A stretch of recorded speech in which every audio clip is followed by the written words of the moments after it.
Are you trying to make it big in Atlanta? I'm here for you. Big Mr. Big, they call him Mr. Big, Mr. Big, Mr. Big, but not because of my size. Now, that's big talk. And tonight we're with... Tavon Barnswell. Nice meeting you, Tavon. Nice to meet you too. Question number one. Okay.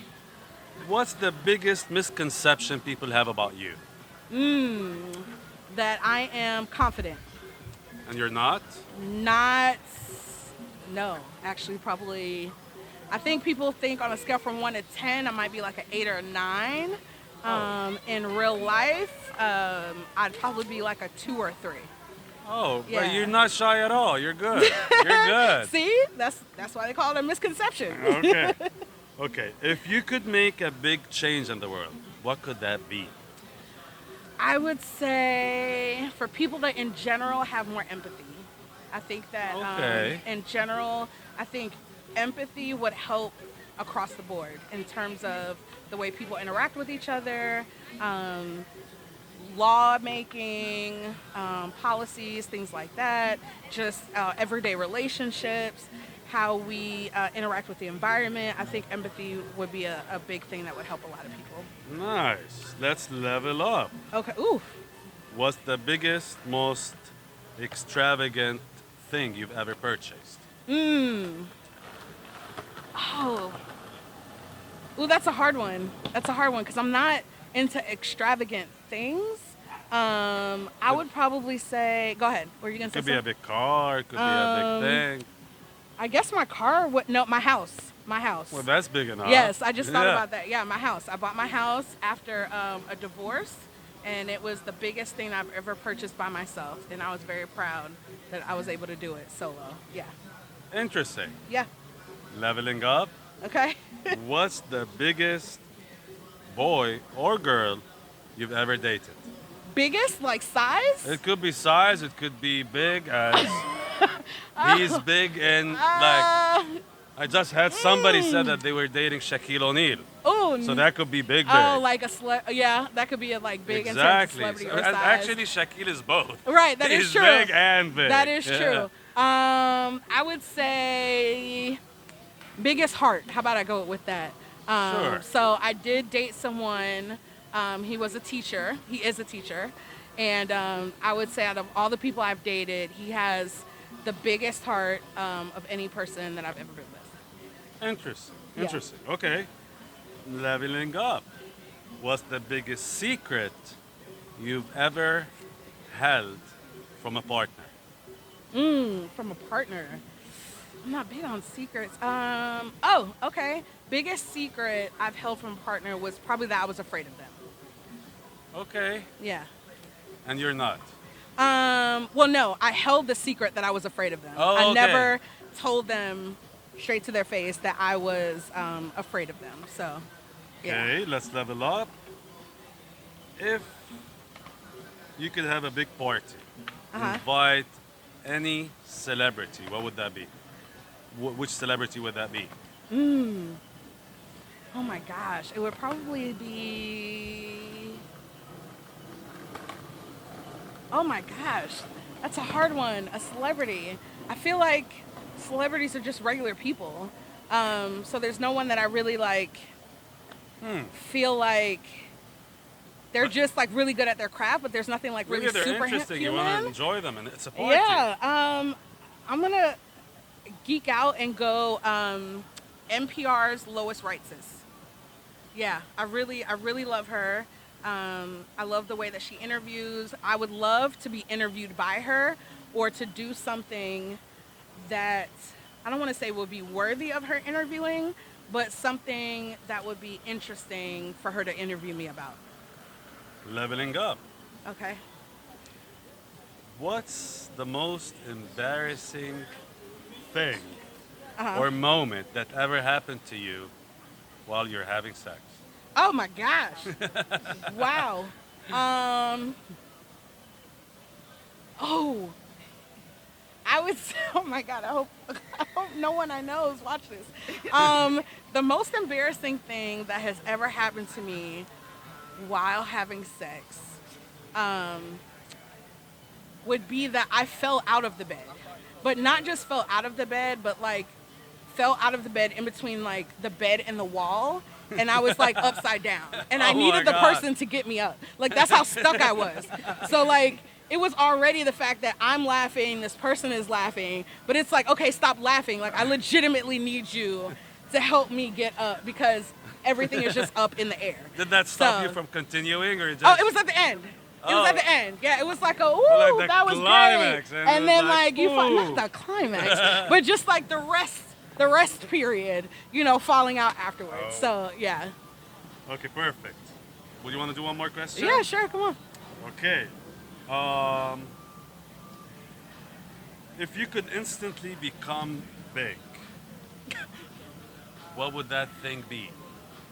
If I can make anything on me bigger, No, if you can be big in something, oh, big and what something. would that thing be? Oh, a public speaker, hands down. Well, like, you're good. You're a I public would- speaker. Like, what do you Thank you. mean? I like that. It's my dream to. I've had a lot of trauma in my life, and I've had a lot of hurdles, obstacles, just things that they could probably make a Lifetime series and a Tubi movie out of. And I think that it's really important to be able to speak about your traumas because a lot of things that keeps us from speaking is that we feel like our story is unique. And unfortunately, none of our stories are unique. There is someone else on this planet that has been through the same traumatic experience. And so it's helpful for us to move through them if we knew that we're not alone and we're able to talk about it to heal. So I think for someone who, like we said in the very first question, who comes across as very confident, who comes across as like has all their stuff together and lives like a great life and is happy, to know, for people to know the things that I've been through to get to this point, I would love to be able to talk about my story more so that other people who are struggling with the same things or have gone through the same things, they would know that there is light at the other side and they can move through it and live a really good life. Nice. I like your answer. Thank you. You're so nice. Thank you. That really Thank you was so Let- much. Thank you. Let's talk about lies. Okay, What's lies. the biggest lie you said to your parents when you were a child? Biggest lie that I was not molested. Yeah, that would be the biggest lie. I did lie to my mom about it and downplayed it. So I later came clean when I was older, but I think that was a big lie that I wish I did not tell. That changed the trajectory of my life a I'm lot. sorry I had to go through that. I appreciate that. I I appreciate hope you're that. better now. Yes, You look yes. so much better now. Oh, thank you. I'll take it. I'll take it. Yeah. Next lie. What was Okay. the biggest lie you've ever said to your employer to get out of that job or to skip a day? Oh, to skip a day. Ooh, I'm not a big liar about that though. So that's not a good question. I hate to be that person, but I feel like you have to be authentic. Like if you're having a bad day, you have to tell people you're having a bad day.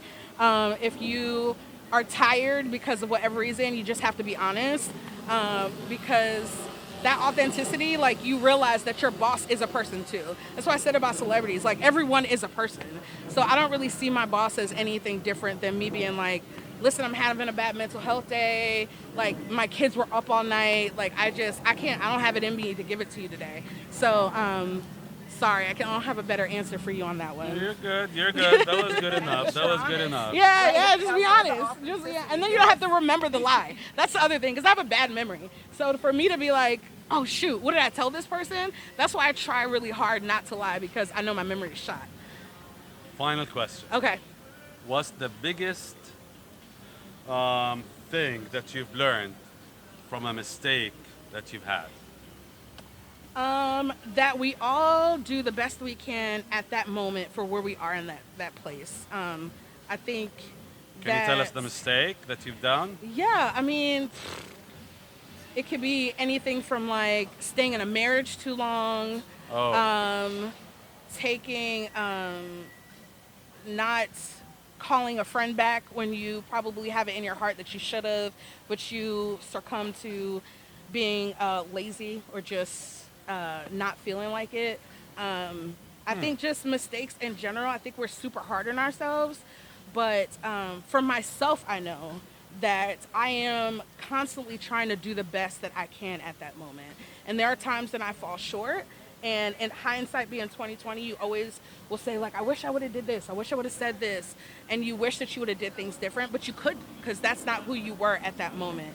So it's really about giving yourself grace, and really understanding that, yeah, it sucks, but even great things come from really not so good situations. So I recently lost my job, and I was really down on myself. But in that time of me being in search of a new job, I've gotten a scholarship to get a new certification. So now I'm like leveling up. So, and it's something that I wouldn't have done if I didn't have the time for myself to be able to do it. Beautiful. So, you know, it's just realizing you got to give yourself grace, because we're all trying to figure it out. Like none of us have it together. Celebrities, rich people, poor people, like we're all just trying to figure life out. I love you. Yes. You're very inspiring. I Thank you love so you. much. Thank I you for that. appreciate Thank it. you for that. Thank you. So if, Thank you. ATL, I'm Mr. Big, and this is Certified Big.